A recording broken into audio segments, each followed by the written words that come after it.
Hi, Michelle Castle, Guild Mortgage, Sherman, Texas. Let's talk about the importance of using information looking back to make plans for moving forward.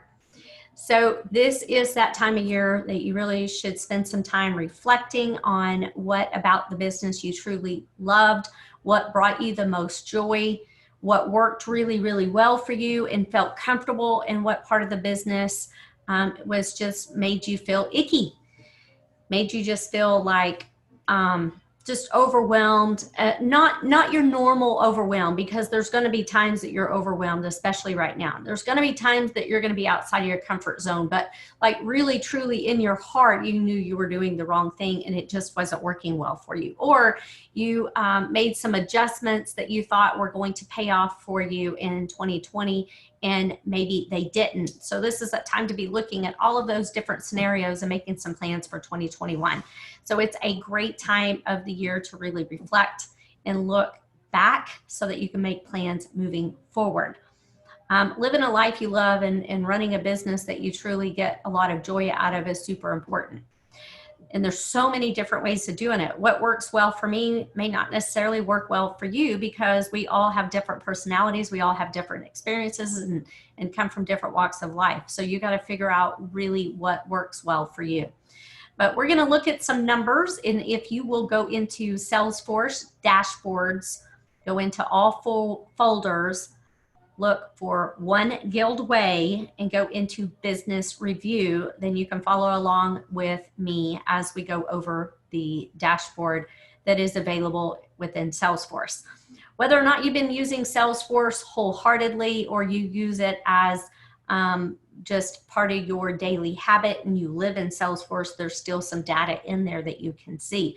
My hopes for you is that you recognize how much data and how much of the decisions that you need to make for running your business, Salesforce is just so valuable for all of that. Each and every one of us are running a business, and whether or not your business is a staff of one or your business is a staff of 10, you're running a business. And this is that time of year where you really need to be reviewing your business and making some decisions. So I am going to share my screen and go over a couple of things with you that you could be looking for. So if I go in here to business review, we have gone over conversions and the importance of knowing your conversions and looking behind the curtains to see what's going on with your conversions and setting goals for yourself for 2021 based on conversions. We know that pre-approved leads should be 2.5 times what your closed loans are going to be in the next 60 days.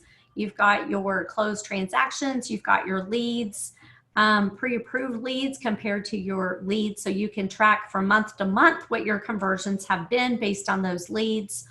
If your leads are not what you want them to be for this year, or you see some giant swings, what were the swings? Is it cyclical? Was it seasonal? Or was there something specific you were doing maybe during that time that brought in more leads compared to the previous month? So use that data to be making some decisions. Now here's your purchase leads. So if you're looking at your business right now, it is super important. We're busy with refinances. I totally get it, but you cannot ignore your purchase business because the refinance business is not going to last forever. So you need to make sure that you're bringing in your fair share of purchase leads, not just total leads. And it breaks out that information for you right here. But what I want to go into next is not the leads, not your closed transactions, but your relationships and your source of business.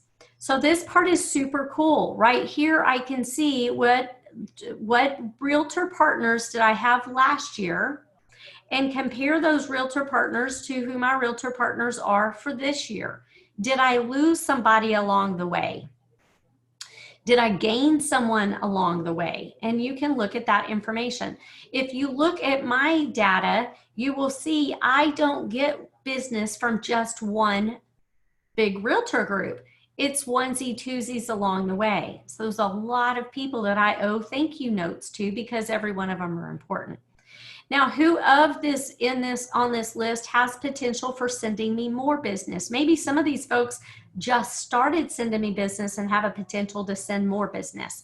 You can take this data and compare it to your sales data from the from some reports. A lot of times you've got to get a hold of the title companies or some of the other sources of information and see who has potential for sending you more business. Decide and talk to your team. Your team, maybe just the processing team. Find out who behaves well, who is best aligned with who you are, and who would they enjoy doing more business with. And make some decisions based on this data, who you want to do business with next year and how you're going to get more business from them next year. And put a marketing plan together, put an education plan together, put together something that helps you create your process and system for 2021 so that you do more business with people that you enjoy doing business with. That's part of finding the joy in business, is making sure that you align yourself with people you enjoy doing business with. Next week, we're going to talk a little bit deeper about the sources of your business, which is also part of this discovery and reflection. But I wanted to point this part out while we're talking about partners. When you decide who you want to do business with, you also need to be looking at, all right, this particular agent has sent 12 referrals our way. Now, is that information correct or not? You need to be considering that information. Have you flagged her as a referral source on everything she has ever referred? And then look at the funded. So what is her closing ratio or conversion? Here it is. It will show you specifically. Now, out of all of the leads that I've received, 3.3% came from all of my realtor partner leads that I've received. 3.3% came from Heather, and she has funded 5 out of those 12. So all of that data is right here too, and it's part of that conversation that you're going to have with those partners. So hopefully you find this information helpful. Next week, I'm going to show you one more thing that I think is super valuable information whenever you're trying to business plan for 2021. Have a great week. Bye-bye.